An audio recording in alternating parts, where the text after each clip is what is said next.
Assalamualaikum warahmatullahi wabarakatuh.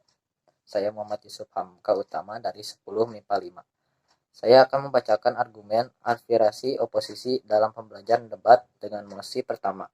Ketersediaan lapangan kerja menjadi dasar yang penting dalam menentukan jurusan saat kuliah di perguruan tinggi. Afirmasinya, saya setuju yang menjadi dasar yang penting menentukan jurusan kuliah karena lapangan kerja, karena seorang siswa yang akan menentukan jurusan kuliah, ia akan melihat persaingan dunia kerja setelah ia tamat dari perguruan tinggi. Jika kita bisa memilih jurusan yang tepat, yaitu lapangan kerja dan ketersediaan dengan banyak, kita tidak akan rugi dan kita tidak akan menyia-nyiakan ilmu kita.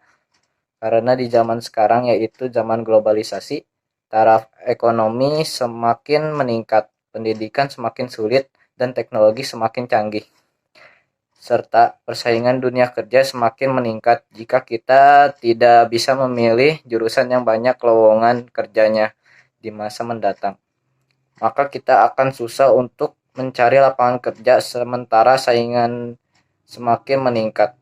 Artinya, ketersediaan lapangan kerja adalah dasar yang penting dalam menentukan jurusan saat kuliah di perguruan tinggi. Oposisinya, di dunia pendidikan di Indonesia saat ini tak ubahnya mempersiapkan para peserta didik termasuk mahasiswa untuk menjadi tenaga kerja di bidang industri. Mereka dididik untuk mendapatkan pengetahuan atau keterampilan tertentu yang dibutuhkan oleh dunia kerja. Seolah-olah di dunia kerja di bidang industri adalah satu-satunya tempat yang harus mereka tuju setelah menyelesaikan pendidikan. Maka tak heran jika muncul anggapan bahwa ketersediaan lapangan kerja menjadi dasar yang penting dalam menentukan jurusan saat kuliah di perguruan tinggi. Nyatanya, cara pandang semacam ini sebenarnya sudah harus kita tinggalkan setelah kita melalui zaman revolusi industri. Kini kita harus mengembangkan pola pikir bahwa pendidikan bertujuan memberikan nilai kehidupan dan kemampuan bertahan hidup kepada para peserta didik. Mereka dididik bukan lagi untuk menjadi tenaga kerja, tetapi berkarya sesuai dengan minat dan bakat mereka masing-masing.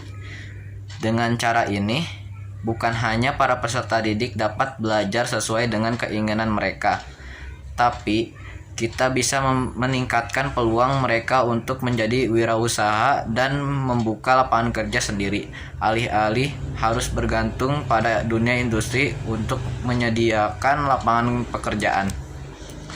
Kedua, budaya baca. Afirmasinya saya setuju, karena dengan budaya baca dapat meningkatkan pemahaman anak apa yang dibaca, entah itu buku, majalah, dan lain-lain. Oposisinya, saya tidak setuju karena dengan budaya baca dapat menyebabkan mata cepat lelah. Sekian dari saya, mohon maaf bila ada salah kata. Wassalamualaikum warahmatullahi wabarakatuh.